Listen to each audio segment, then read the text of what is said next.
My wife's phone buzzed at 11:47 p.m., and I knew my marriage was over. Not because of the time. Daphne worked late at the pharmaceutical office plenty. Not because she grabbed it faster than a starving man grabs bread. Hell, not even because she angled the screen away from me like she was guarding nuclear launch codes. It was the smile. That secret, satisfied smile that said someone else was making her happy, and it sure as hell wasn't me. Before we dive deeper into this story, I have one small request. Please subscribe, drop a like, comment, and hit that hype button to boost this channel so more people can discover these incredible Reddit stories. Work emergency? I asked, not looking up from my laptop where I was tracking shipment delays for Morrison Logistics. 22 containers stuck in Long Beach, and my biggest client breathing down my neck about delivery dates. But suddenly, those problems seemed like small potatoes. Just Melissa complaining about her divorce again, Daphne said, still typing. Her fingers moved fast, urgent. The kind of urgent you don't use for sympathy texts to girlfriends. I'd been married to Daphne Reyes for 12 years. Before that, she was Daphne Morrison, no relation to my client, just one of those cosmic jokes life likes to play.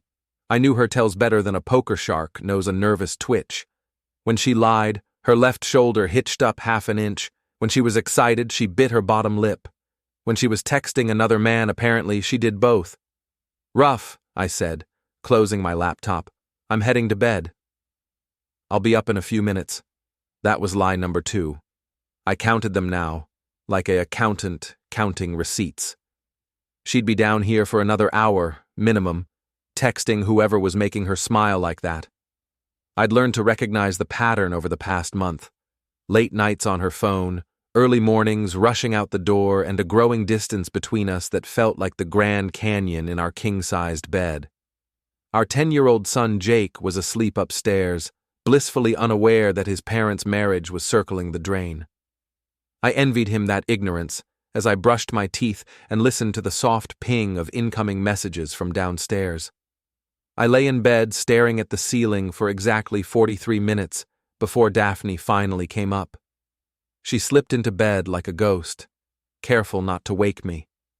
If she'd bothered to look, she'd have seen my eyes wide open in the dark, but she was too busy being careful with that phone, placing it face down on her nightstand like always. The next morning, she was gone before I got out of the shower.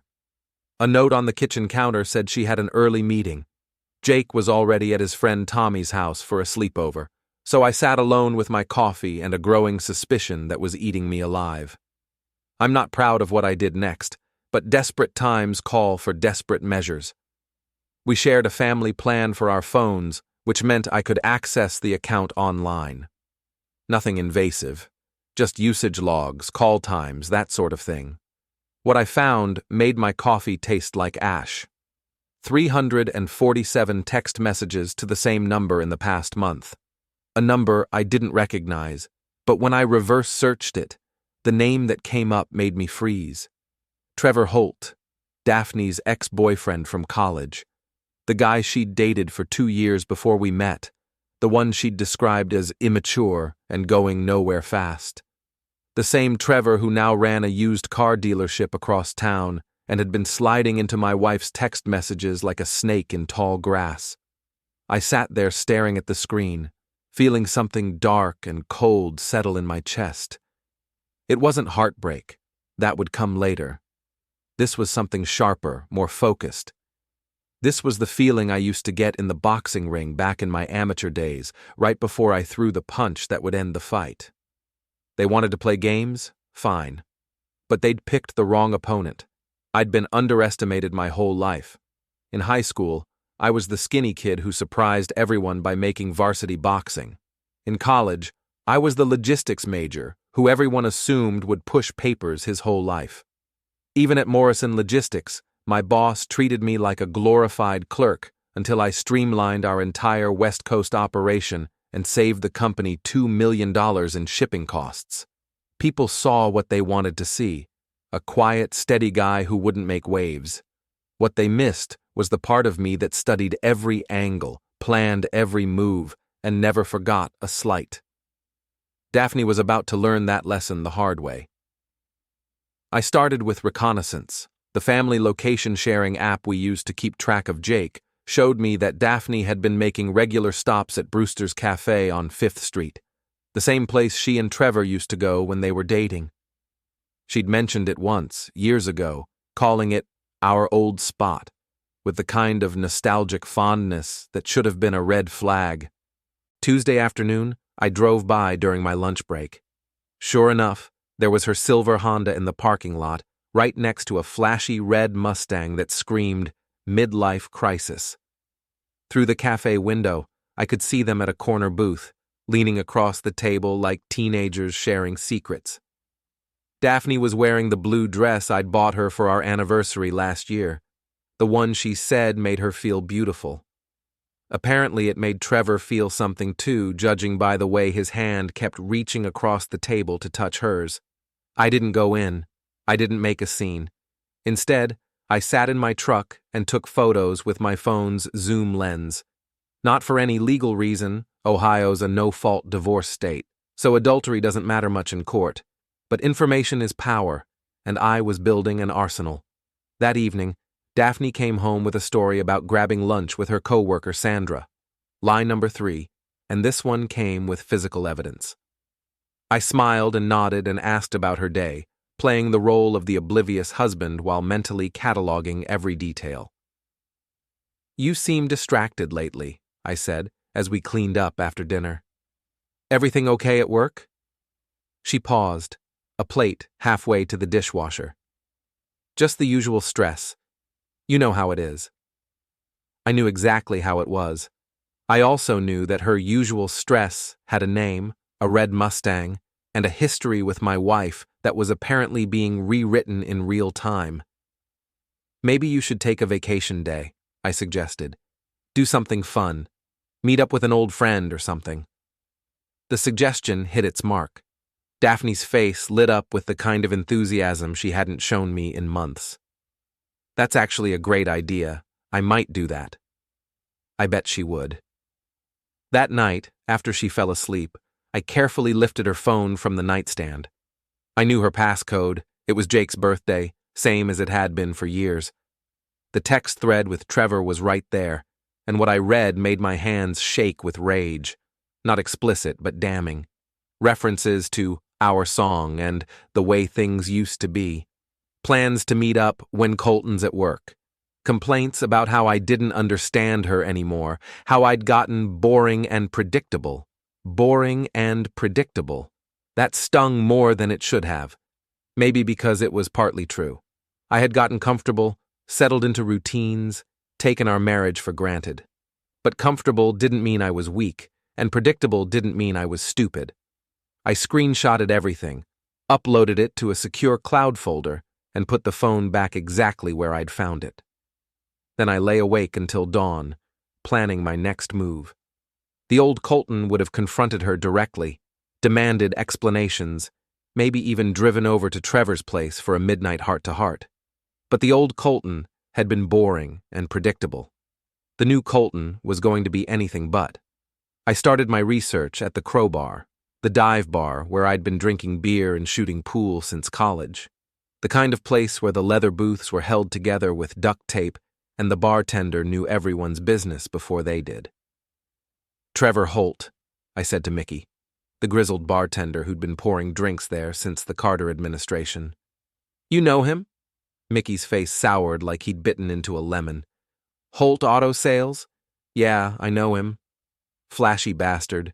Comes in here sometimes acting like he owns the place. Why?" "Just curious. Heard he was dating someone. Wouldn't surprise me. Guy's been married for 15 years, but that don't slow him down much." Mickey leaned closer, his voice dropping to conspiracy level. "Word is his wife Elena's getting tired of his shit. Smart woman, too smart for him. Elena Holt.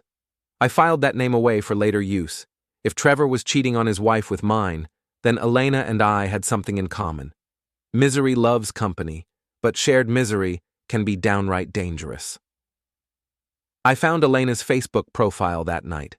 Attractive brunette, worked as a dental hygienist, posted a lot of pictures of her garden and very few of her husband. Her most recent post was a quote about karma that felt pointed. What goes around comes around, and it's usually carrying a baseball bat. I sent her a friend request with a simple message. Hi, Elena. I'm Colton Reyes.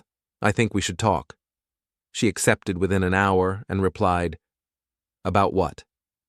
About what our spouses are doing at Brewster's Cafe every Tuesday.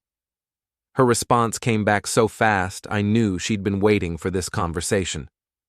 Coffee tomorrow? Perkins on Main Street, 10 a.m.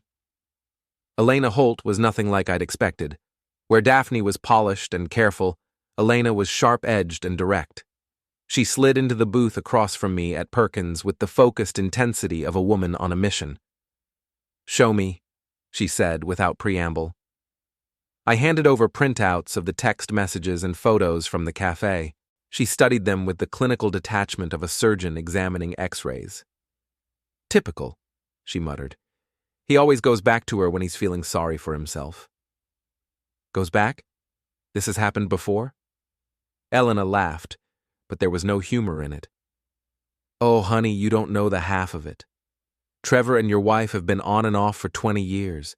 She was the one who got away, the great lost love of his life. Every few years, when our marriage hits a rough patch, he reaches out to her for an ego boost. The coffee in my stomach turned to acid. How many times? 3 that I know of. Maybe more. She leaned back, studying my face. You really had no idea, did you? I shook my head, feeling like an idiot. All those business trips Daphne had taken over the years, all those late nights at the office, all those times she'd seemed distant and distracted. How many of them had been about Trevor? What do you want to do about it? Elena asked. I want to destroy them both. She smiled then, and it was sharp enough to cut glass. Now you're talking my language. Elena and I spent the next 2 hours planning our campaign. She knew Trevor's weaknesses better than anyone, his vanity, his need to be seen as successful, his terror of public embarrassment. I knew Daphne's, her perfectionist image, her career ambitions, her desperate need for everyone to think she had it all together. The key, Elena said, is to make them destroy themselves. Give them enough rope, and they'll hang themselves with it. Step 1 was simple. We would encourage the affair. Elena would pick fights with Trevor, push him toward Daphne for comfort. I would work longer hours, be less available, give Daphne more opportunities to sneak around. We wanted them confident, careless, convinced they were smarter than their boring, predictable spouses. Step 2 would be documentation, photos, messages, witnesses. We needed evidence not for court, but for the court of public opinion. In a town this size, reputation was everything. Step 3 would be the reckoning. I drove home from that meeting feeling more alive than I had in months. For the first time since I'd seen that smile on Daphne's face, I had a plan. More than that, I had an ally who was just as motivated as I was. That evening, Daphne came home late again, full of apologies about a work crisis that had kept her at the office until 8. She was getting bolder with her lies, more creative. This one involved a drug recall and emergency meetings with the FDA. Very official sounding, very hard to verify. Sounds stressful, I said, not looking up from the logistics reports spread across our dining room table. Maybe you should plan something fun for the weekend. Take some time for yourself. Actually, she said, and I could hear the excitement she was trying to hide. I was thinking about meeting up with some old friends Saturday afternoon. Maybe grab lunch, do some shopping. Old friends. Right. That sounds great, I said. You deserve it. You've been working so hard lately. She practically glowed at my understanding response. Poor Daphne, stuck with such a supportive, trusting husband. It must have made her feel terrible about what she was doing. Or maybe it just made it easier. Saturday came, and Daphne spent an hour getting ready for her lunch with old friends. She wore the perfume I'd bought her for Christmas and the earrings she saved for special occasions. She even did her hair in the style she knew I loved, which felt like a particular kind of cruelty. Have fun, I called as she headed for the door. Don't do anything I wouldn't do. She laughed and blew me a kiss. Don't wait up if I'm late. You know how we girls can talk. The moment her car pulled out of the driveway, I was on the phone with Elena. She's on her way. Trevor left an hour ago. Told me he was going to look at cars for the lot, but he was dressed way too nice for that. Elena and I had agreed to tail them separately, document everything, then compare notes. It felt like something out of a spy movie, except the stakes were real and the betrayal cut deeper than any fictional drama. I followed Daphne's Honda to the Riverside Hotel on the edge of town. Not the nicest place, but discreet, the kind of spot where people minded their own business. Trevor's red Mustang was already in the parking lot, tucked between a delivery van and a landscaping truck. I parked across the street and waited. 43 minutes later, they emerged together, Daphne's hair slightly messed up and Trevor's shirt wrinkled.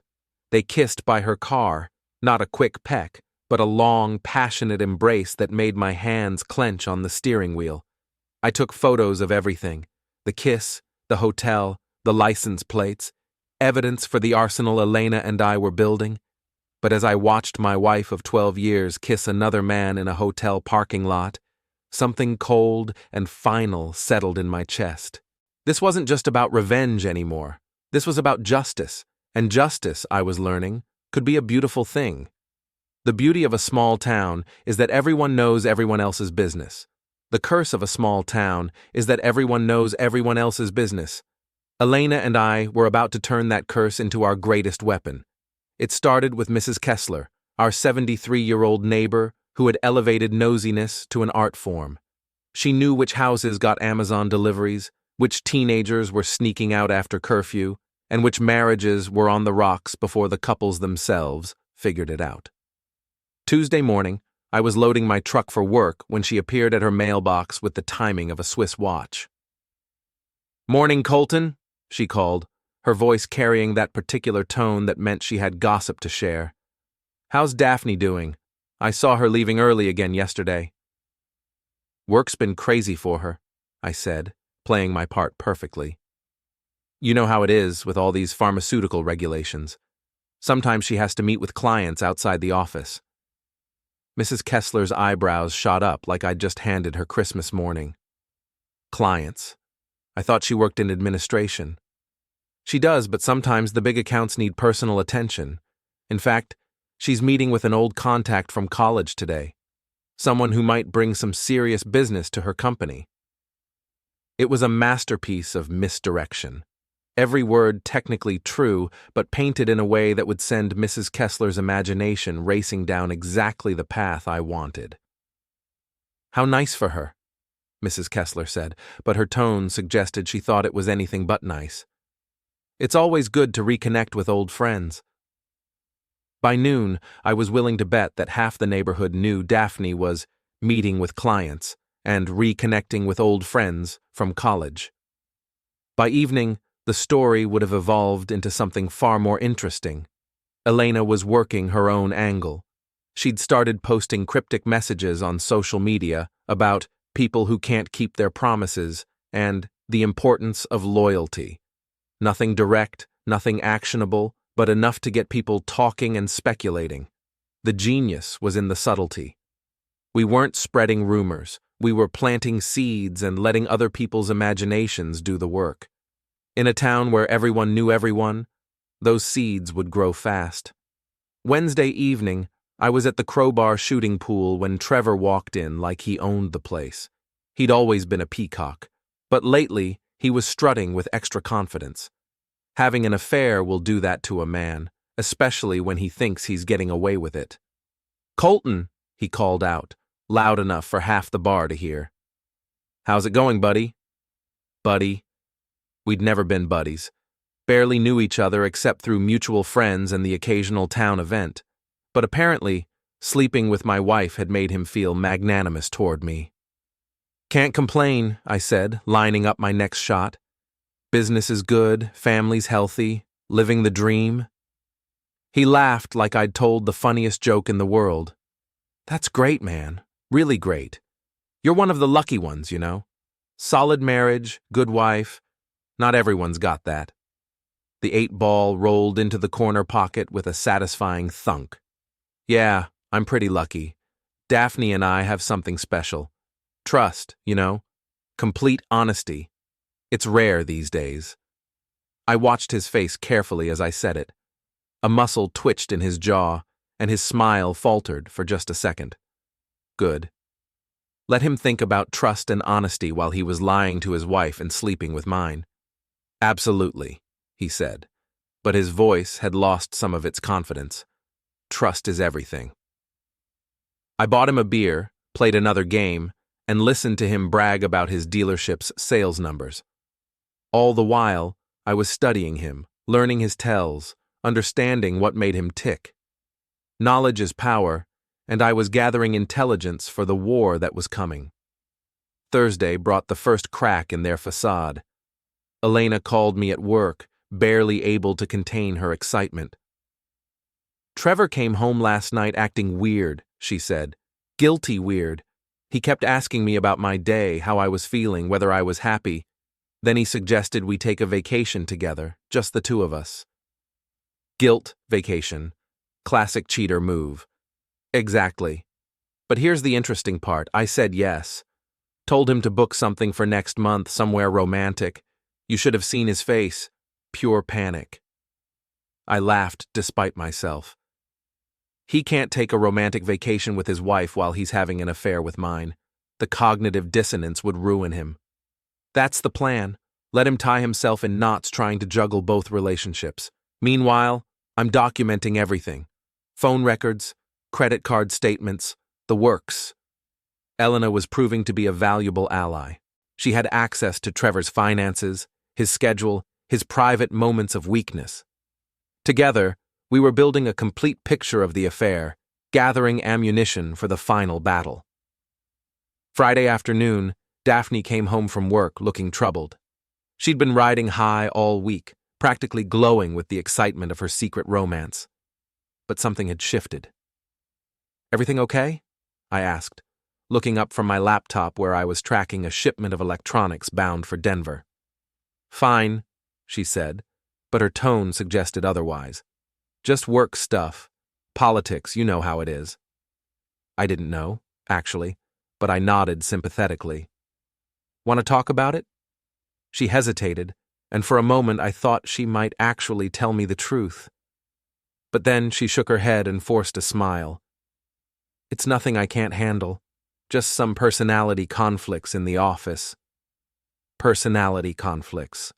I wondered if those conflicts had anything to do with the anonymous tip someone had sent to her supervisor about unprofessional conduct and potential conflicts of interest.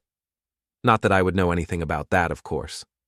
That evening, we had dinner with Jake and tried to maintain the facade of a normal family.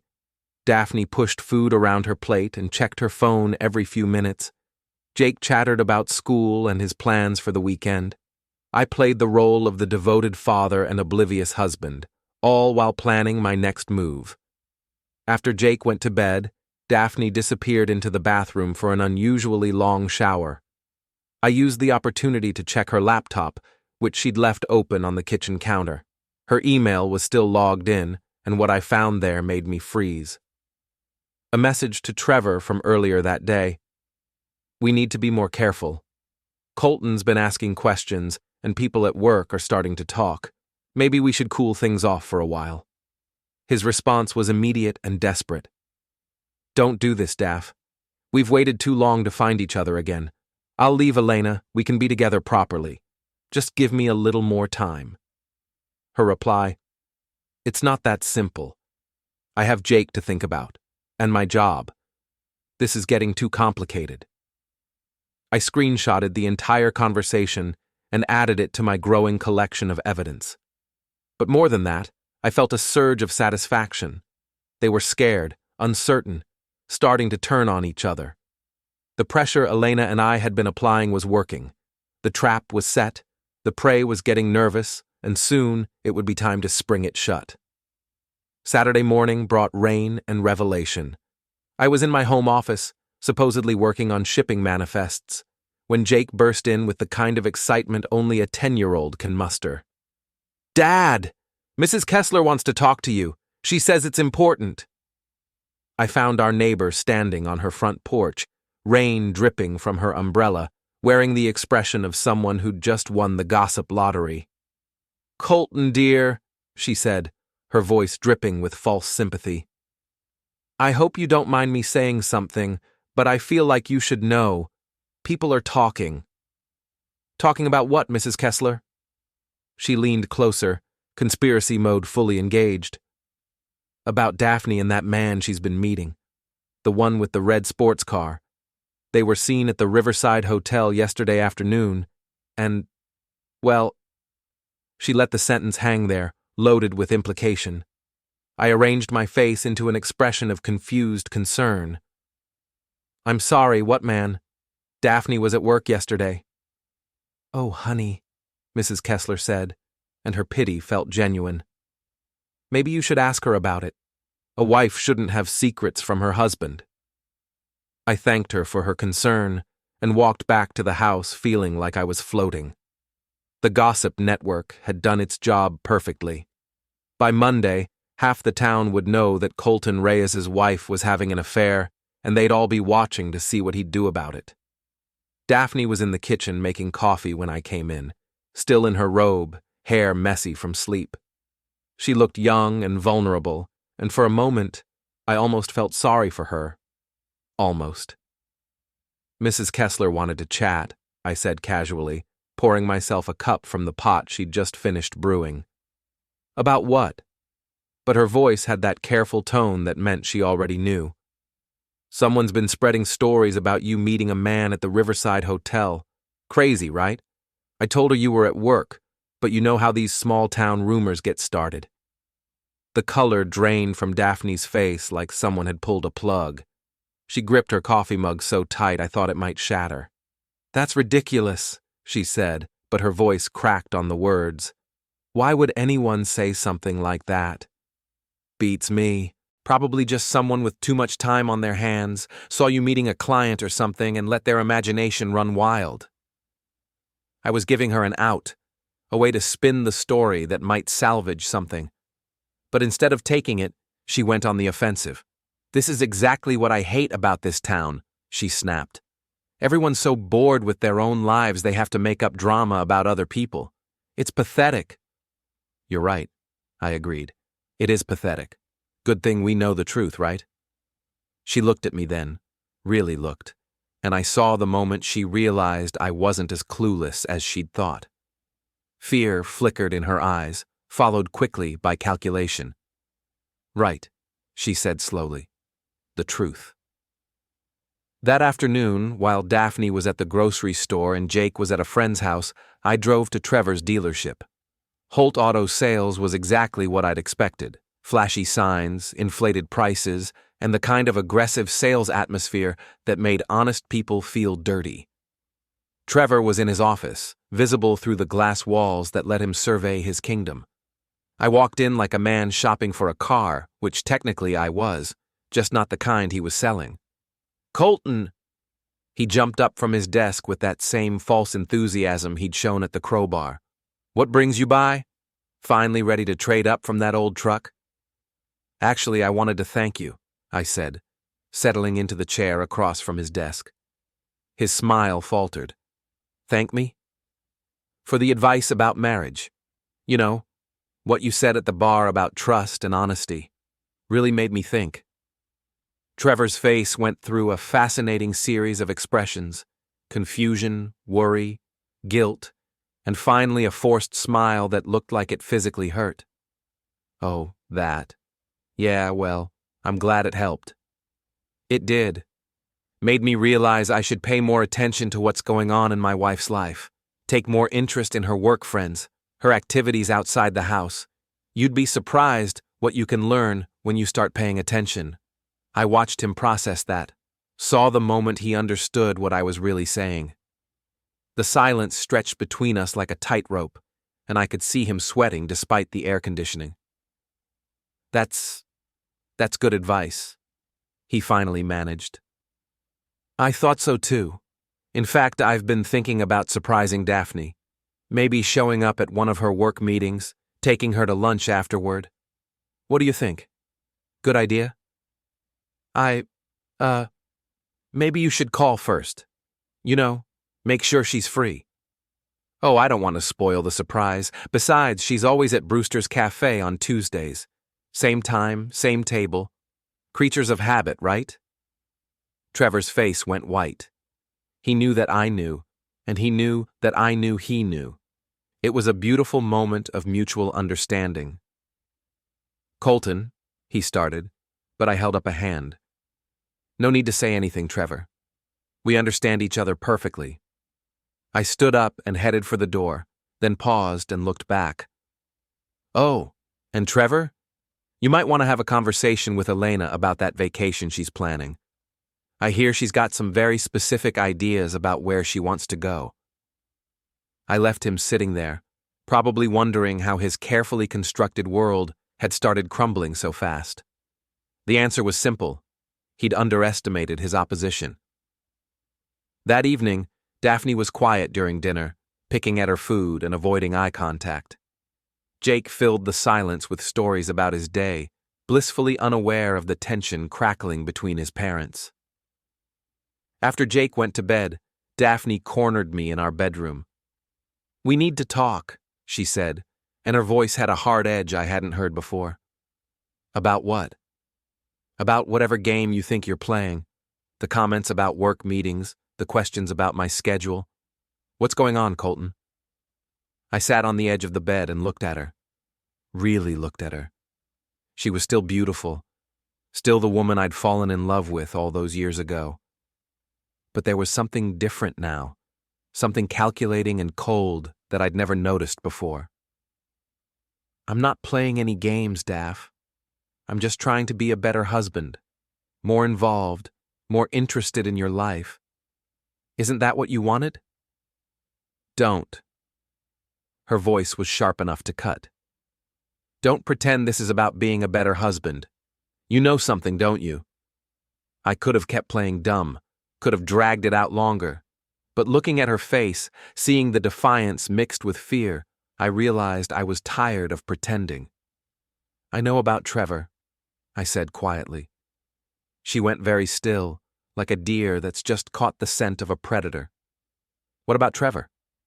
"I know about the texts, the meetings, the hotel." For a moment I thought she might deny it, might try to gaslight me into believing I was imagining things.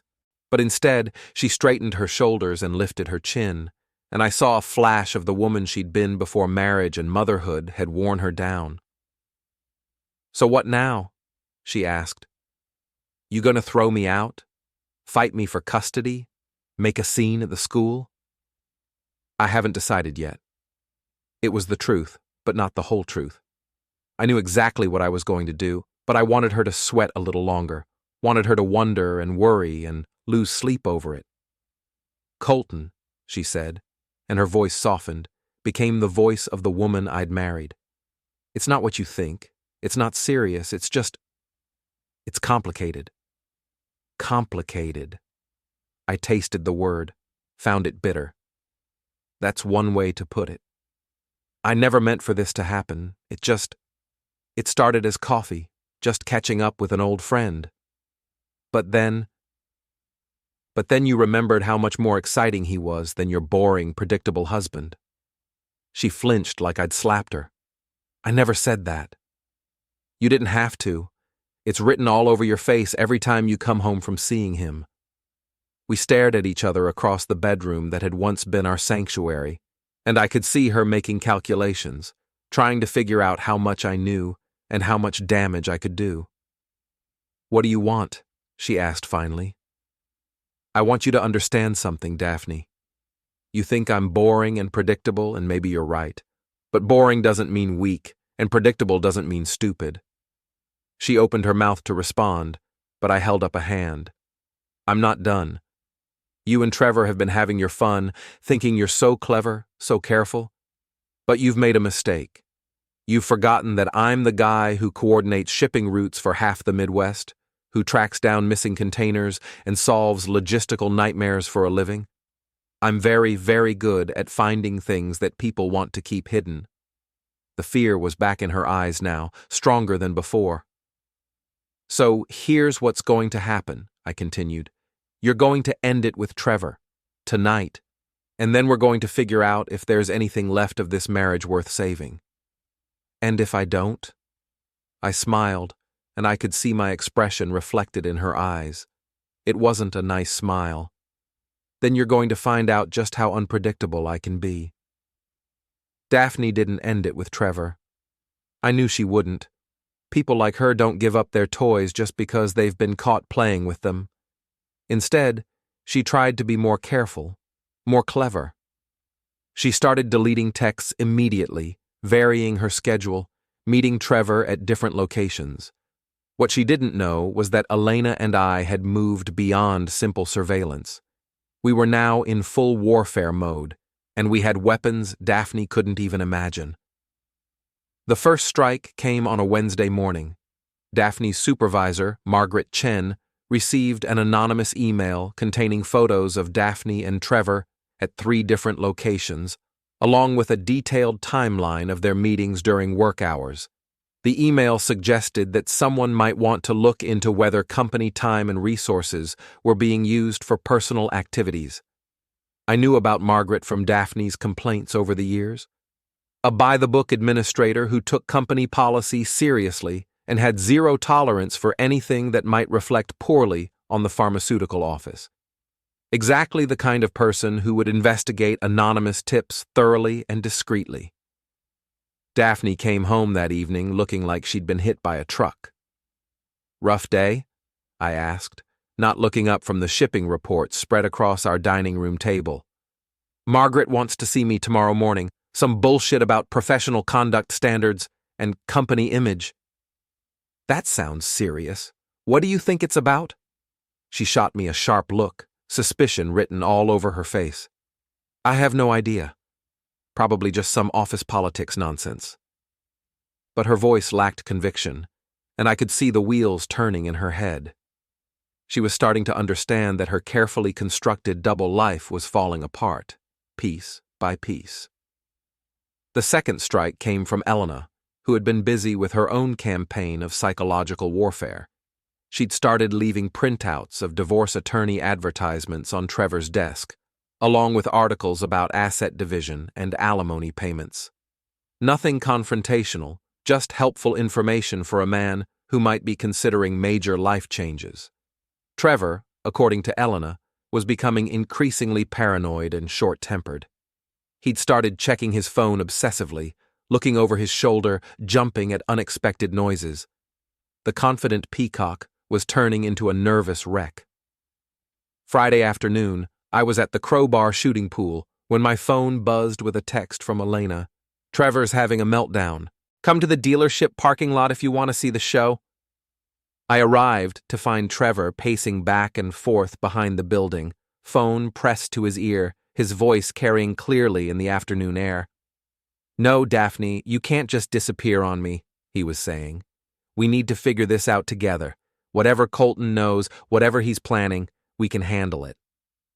I couldn't hear Daphne's responses, but Trevor's side of the conversation painted a clear picture of a woman in full retreat mode. "Don't you dare blame this on me," he snapped. "You're the one who said your marriage was over, that you were ready to start fresh.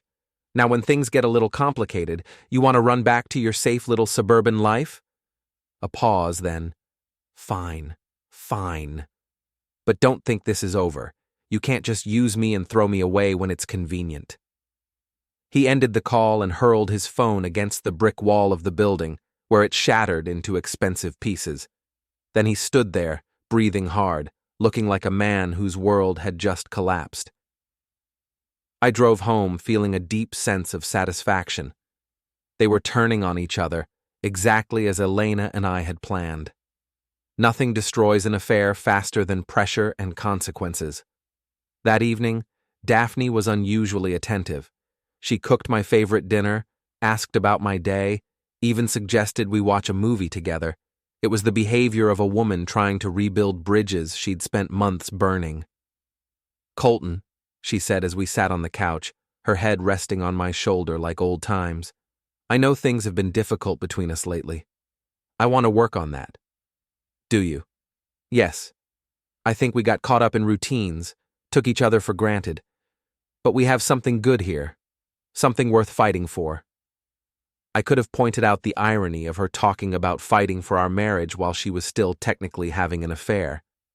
I could have asked her about Trevor, about the hotel meetings, about the lies she'd been telling for months. Instead, I just nodded and said, I'd like that. Because I wanted to see how far she'd go, how elaborate the deception would become, and because I was still planning my final move. The opportunity came the following Saturday. Jake was at a sleepover, Daphne was at what she claimed was a work conference in Columbus, and the annual Riverside Community Block Party was in full swing. Half the town would be there, including Mrs. Kessler and her network of gossip enthusiasts.